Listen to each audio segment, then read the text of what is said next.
নমস্কাৰ জানহক চেনেলটোলৈ স্বাগতম। আজি আমি আপোনালোকক জনাবলৈ ওলাইছোঁ উপবাস, যিটো আমাৰ শৰীৰৰ বাবে খুবেই দৰকাৰ। হয়তো আপোনালোকে উপবাস ৰাখে চাগে, আৰু যদি আপোনাৰ উপবাস ৰাখিব কষ্ট হয় তেতিয়াহ'লে এনেকুৱা নহয় যে 24 ঘণ্টাই উপবাস ৰাখিব লাগিব। প্ৰথমে 14ৰ পৰা 16 ঘণ্টাকৈ উপবাস ৰখাৰ চেষ্টা কৰক। পিছত পাৰিলে সময় বঢ়ালে হ'ল। নতুনকৈ উপবাস ৰাখিব খোজাসকলে সপ্তাহত এবাৰকৈ হ'লেও উপবাস ৰাখিব পাৰে। প্ৰাচীন কালৰে পৰা আমাৰ সমাজত উপবাস কৰাৰ প্ৰয়োজনীয়তাৰ কথা উল্লেখ পোৱা যায়।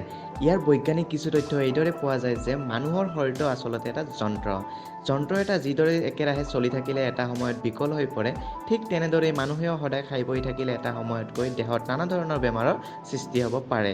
সেইকাৰণে মাজে মাজে আমাৰ পাকস্থলী কিছু সময় খালী কৰি ৰাখিলে ই স্বাস্থ্যৰ বাবে ভাল হয়। লগতে ৰোগ ব্যাধিৰ পৰাও কিছু পৰিত্ৰাণ পাব পাৰি। অৱশ্যে অসুস্থ মানুহৰ বাবে উপবাস ক্ষতিকাৰক। উপবাস আচলতে সকলোৰে কাৰণে নহয়। এতিয়া আমি আপোনালোকক জনাবলৈ ওলাইছোঁ কোনে উপবাস ৰাখিব নালাগে। সেইবিলাক ব্যক্তিয়ে উপবাস ৰাখিব নালাগে যিবিলাক ব্যক্তিৰ যিকোনো প্ৰকাৰৰ ডায়েবেটিছ থাকে। যিবিলাক ব্যক্তিয়ে বৰ্তমানত ঔষধ লৈ আছে আৰু ঔষধ লোৱাৰ আগত খোৱাৰ প্ৰয়োজন হয়, সেইবিলাক ব্যক্তিয়েও উপবাস ৰাখিব নালাগে। সেইবিলাক মাতৃয়ে উপবাস ৰাখিব নালাগে যিবিলাক গৰ্ভৱতী অথবা স্তনপান কৰাই থাকে। শিশু আৰু প্ৰাপ্তবয়স্ক ব্যক্তিসকলেও উপবাস ৰাখিব নালাগে। এতিয়া আমি আপোনালোকক জনাম 24 ঘণ্টাৰ উপবাস ৰাখিলে আমাৰ শৰীৰত কি হ'ব। যেতিয়া আমি 24 ঘণ্টাৰ উপবাস কৰোঁ, আচলতে তেতিয়া আমাৰ শৰীৰৰ ভিতৰত কি থাকে? চাওক, আমাৰ শৰীৰৰ বাবে শক্তিৰ অতিকৈ আৱশ্যক হয়। শক্তিয়ে হৈছে সেইটো ইন্ধন যিয়ে আমাক সকলো কাম কৰিবৰ বাবে সক্ষম কৰি তোলে। আপুনি উপবাস ৰাখক বা নাৰাখক, কিন্তু প্ৰতিদিনেই আপোনাৰ শৰীৰটোক শক্তিৰ প্ৰয়োজন হয়। শক্তিৰ মুখ্য উৎস হৈছে গ্লুক'জ, যিটো কাৰ্বহাইড্ৰেটৰ পৰা আহে।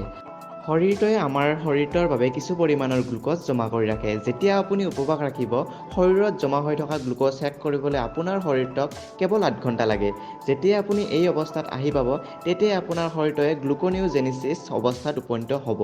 এতিয়া গ্লুক'নিওজেনেছিছ কি বাৰু? গ্লুক'নিওজেনেছিছ হৈছে এনেকুৱা এটা প্ৰক্ৰিয়া য'ত নন-কাৰ্বহাইড্ৰেটছ যেনে লেক্টেট, এমিনো এচিড আৰু গ্লিচাৰল আদিৰ পৰা গ্লুক'জ উৎপত্তি হয়, আৰু তাৰ পিছত শৰীৰটোৱে ইয়াক শক্তিৰ বাবে ব্যৱহাৰ কৰে। এতিয়া আমি আপোনালোকক জনাম উপবাস ৰাখিলে কি ফল পোৱা যায়।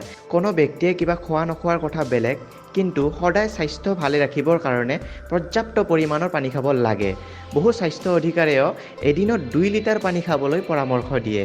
উপবাস ৰাখিলে বহুকেইটা লাভ পোৱা যায়। সেইকেইটা হৈছে ব্লাড চুগাৰ নিয়ন্ত্ৰণত থাকে, ওজন কমোৱাত সহায় কৰে, ব্ৰেইন ফাংচনৰ ক্ষেত্ৰতো সহায় কৰে, ইমিউনিটি অৰ্থাৎ আমাৰ ৰোগ প্ৰতিৰোধক শক্তি বাঢ়ে, মেটাবলিজিম শক্তি বাঢ়ে। এইকেইটাই আছিল উপবাসৰ ফলত হোৱা লাভ। ধন্যবাদ ভিডিঅ'টি শেষলৈ চোৱাৰ বাবে। আৰু যদি আপোনালোকে এই ভিডিঅ'টি চাই ভাল পাইছে তেতিয়াহ'লে লাইক কৰিব, শ্বেয়াৰ কৰিব আৰু লগতে ছাবস্ক্ৰাইব কৰিবলৈ নাপাহৰিব। ধন্যবাদ।